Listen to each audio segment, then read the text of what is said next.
Hello tout le monde, j'ai une bonne nouvelle, deux bonnes nouvelles même. Ma chaîne Je me tiens à la porte est de retour. Et ceci tous les 15 jours, avec de nouveaux messages bibliques qui, je l'espère, seront inspirés et inspirants.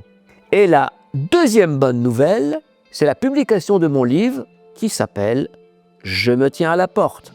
Pourquoi ce titre? Eh bien parce que c'est cette phrase tirée du livre de l'Apocalypse que vous voyez s'afficher sur votre écran qui est à l'origine de toute cette chaîne. Dans cette 7e et dernière lettre qui s'adresse à l'église de Laodicée, Jésus se tient à la porte de celle-ci et s'invite chez elle.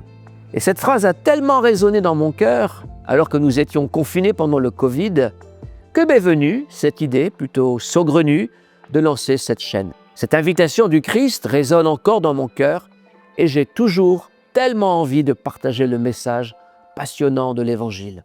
Alors pourquoi y ajouter un livre? Je suis un homme d'écriture, j'aime parler, j'aime communiquer, c'est l'ancien prof qui parle, c'est aussi le pasteur, mais je pense qu'avec l'écrit, on va plus loin, on va plus en profondeur. Dans ce premier tome de Je me tiens à la porte, version papier, je reprends certains messages de ma chaîne en les approfondissant.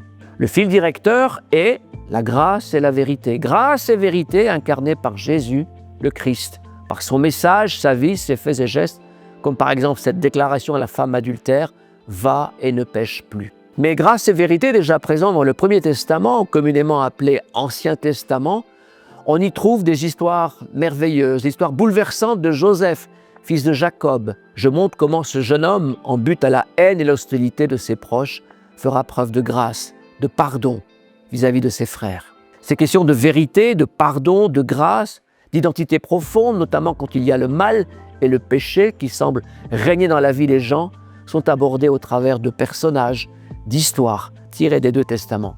Dans mon livre, vous retrouverez des méditations sur Zachée, les 3 paraboles de l'évangile de Luc, ou aussi une histoire sur Saul et Saül, le premier roi d'Israël. Dans le livre, vous découvrirez aussi un commentaire linéaire, mot à mot, du Notre Père, cette magnifique prière que nous a laissée le Seigneur, avec aussi des conseils pratiques sur comment prier.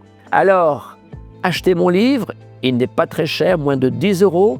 Il est publié aux éditions L'Oasis. Vous trouverez toutes les informations pratiques dans le lien qui se trouve dans la description. Je vous dis bonne lecture et à bientôt sur Je me tiens à la porte. Soyez bénis!